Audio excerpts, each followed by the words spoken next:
Muy buenas, el gobierno actualiza el ingreso mínimo vital y hoy quiero contarte todas las novedades, requisitos, cuantías que debes conocer. Por ejemplo, ¿puedes cobrar el ingreso mínimo vital mientras estás trabajando? Pues sí, y te voy a contar en qué casos puedes hacerlo. El Verificador, un podcast de José Alberto Cruz. El ingreso mínimo vital es una prestación que tiene por objetivo garantizar un nivel de ingresos mínimos tanto a las personas que vivan solas como a las personas que vivan con unidades de convivencias, es decir, que conviva con más gente.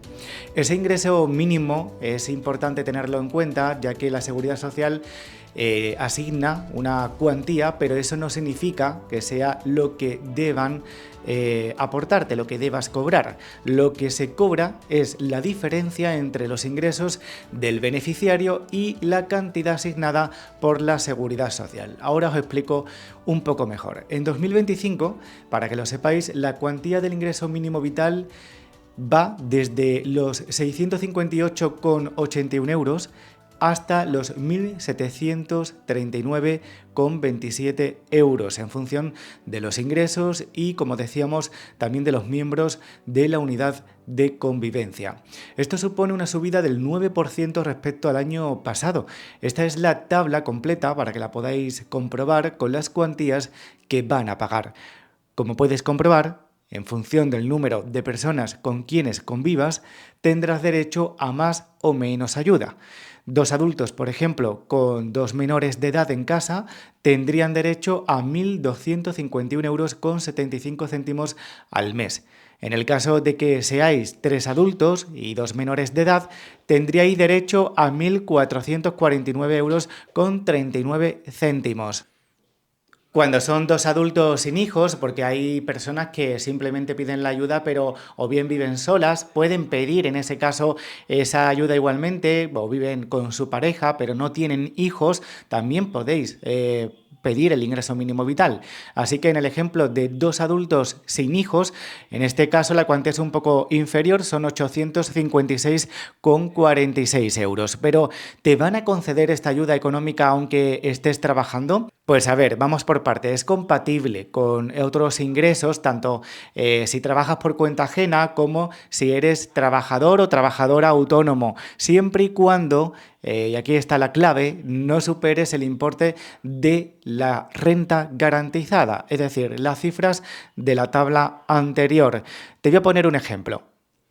Si un hogar de dos adultos y un menor de edad tiene derecho a 1.054 euros al mes y sus ingresos mensuales son de 300 euros, la prestación mensual que reciba va a ser esa diferencia de 754 euros al mes para completar la renta que aparece en la tabla que os he mostrado antes. En este cálculo no se tiene en cuenta las becas de estudios, por ejemplo, ni tampoco se tiene en cuenta las ayudas para la vivienda ni la prestación por hijo a cargo, y esto es muy beneficioso porque al no tenerse en cuenta significa que no te va a perjudicar a la hora de hacer el cálculo para saber si tienes derecho o no tienes derecho al ingreso mínimo vital. Por cierto, si te interesa alguna de estas ayudas que te he mencionado, dímelo en comentarios para poder ayudarte. Y por otra parte, si quieres solicitar el ingreso mínimo vital, te he dejado el link en la descripción de este vídeo para que lo tengas a mano. Te va a aparecer cuando pulses en ese link esta pantalla del simulador del ingreso mínimo vital. Pulsas en simular y solicitar y te van a pedir que pongas en primer lugar tu provincia. Luego tendrás que responder algunas preguntas y al terminar podrás solicitarla. La primera pregunta va a ser la de cuántas personas forman parte de tu unidad de convivencia. El número de integrantes te incluye a ti mismo, a ti misma. Si vives solo, si vives sola, vas a tener que poner 1. Porque te tienes que contar a ti mismo. Si vives con tu pareja, pues en ese caso pones 2 personas. Se considera unidad de convivencia la constituida por todas las personas que residan en el mismo domicilio y que estén unidas entre sí por un vínculo o bien matrimonial o como pareja de hecho, así como los familiares que tengan un vínculo de hasta segundo grado de consanguinidad. Serviría incluso también, por tanto, las adopciones o las personas que tengáis en acogimiento familiar permanente. Segunda pregunta, ¿cuántos menores de edad hay en la unidad de convivencia?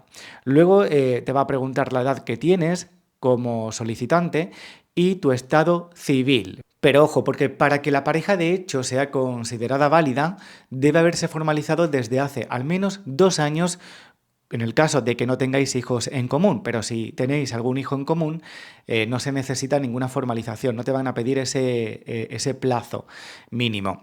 Después tendrás que indicar qué tipo de vínculos tienes con el resto de convivientes, si son, pues, conviviente número 1, ¿es tu pareja? ¿Es tu hermano? ¿Es tu hijo? ¿Qué tipo de vínculo tenéis? Y así con todos los convivientes que hayáis seleccionado en la pantalla. Y si todos llevan más de 6 meses viviendo bajo el mismo domicilio de forma permanente, es decir, que no se hayan empadronado hace 2 días con el objetivo de que puedas pedir esta ayuda y te den una cuantía mayor. Eso es lo que se quiere evitar, las estafas. Indicas también si alguna de las personas convivientes tienen alguna discapacidad del 65% o superior y si alguna de las personas tienen sociedad mercantil. Si alguno de los integrantes de la unidad familiar es beneficiario de alguna prestación de servicio residencial de carácter social, por ejemplo, o sanitario, o sociosanitario. Y también vas a tener que seleccionar si eres víctima de violencia de género. Te preguntarán por el valor de tus propiedades, pero ojo, del valor total de los bienes y propiedades se descontarán también las deudas y los créditos existentes a fecha de la presentación de la solicitud. En ese caso, debes saber que se excluyen los asociados de la vivienda habitual. Y después te van a preguntar sobre los ingresos que tenéis anualmente en la unidad familiar. Ten en cuenta que en estos ingresos se deben considerar las pensiones de alimentos y compensatorias. Sin embargo, se deben excluir los salarios sociales, rentas mínimas de inserción o ayudas de asistencia social. Esto es importante que lo sepas. En el caso de que hayas seleccionado de que vives solo y formas una unidad independiente, y por tanto que no depende de tus padres, pues te van a hacer otro tipo de preguntas, como por ejemplo, ¿tu domicilio en España ha sido distinto al de tus progenitores, tutores o acogedores desde hace al menos 2 años? Y además acreditas que durante ese periodo de al menos 12 meses continuados o no, has estado de alta en la seguridad social, pues se entiende que una persona ha vivido de forma independiente, si acredita que su domicilio ha sido distinto al de sus progenitores, tutores o acogedores durante los 2 últimos años y que en dicho periodo pues ha permanecido durante al menos esos 12 meses que decíamos, continuados o no, de alta en la seguridad social.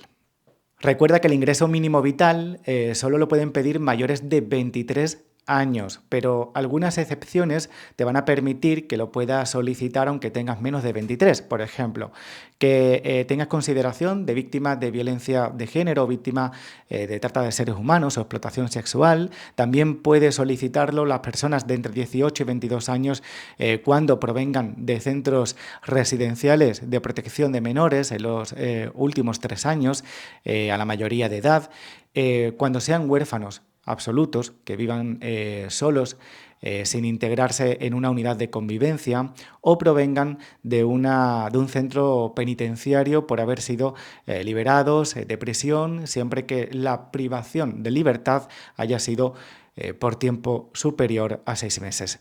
Para considerarse válida la solicitud, que tiene que cumplir los siguientes criterios de independencia, si se trata de personas de entre 23 y 29 años, tendrán que haber vivido de forma independiente durante al menos 2 años anteriores a la solicitud. Si se trata de personas mayores de 30 años, deberán acreditar que durante el año inmediatamente anterior a dicha fecha, su domicilio ha sido distinto al de sus progenitores, tutores o acogedores. Con todo este formulario que has rellenado te indicarán si puedes optar a esta ayuda o no, pero te aparezca que te la aprueban o no en este simulador, puedes continuar con la solicitud pulsando en el botón de siguiente. Tendrás que identificarte con tus datos básicos, DNI y un email. Este email es muy importante porque lo utilizarán para enviarte un código de verificación que tendrás que poner en la siguiente pantalla para que te permitan continuar. En la siguiente pantalla tendrás que hacer una foto para verificar tu identidad junto a tu DNI. Haz la foto de frente, es mi consejo, de hombros hacia arriba y mostrando la cara delantera de tu DNI, o la cara trasera también te lo van a pedir, tanto la delantera como la trasera, y si estás usando un dispositivo móvil, pues tienes que ponerlo en horizontal, no lo pongas en vertical, y asegurarte de que tu cuerpo y el DNI encajan en la pantalla, que se vean bien. Y a continuación, pues simplemente te van a pedir datos personales básicos como solicitante, datos del resto de integrantes, de la unidad de convivencia, en el caso de que los haya, datos de residencia y domicilio, datos para la determinación de la situación de vulnerabilidad económica, datos bancarios y consentimientos para la gestión de la prestación, esto es importante, documentación requerida dependiendo pues, de los datos que hayas añadido en la solicitud. Por ejemplo, pues si has dicho que alguna persona tiene alguna discapacidad superior al 65%, pues tienes que acreditarlo con algún documento. Y por último, te pedirá el número de cuenta bancaria, como te indicaba antes, donde quieras que te ingresen la ayuda en el caso de que te la concedan. El ingreso mínimo vital tiene carácter indefinido, lo puedes seguir recibiendo mientras siga cumpliendo los requisitos. La Seguridad Social, de hecho, se va a encargar de comprobar constantemente, de manera regular, que tú o tu unidad familiar seguís cumpliendo esos requisitos de la prestación. Y además debes saber que se cobra de forma mensual, entre el día 1 y el día 4 de cada mes. Así que espero que este vídeo te haya ayudado y que si tienes alguna duda me la dejes en comentarios. Recuerda seguir el canal para que el propio algoritmo te siga recomendando este tipo de contenidos.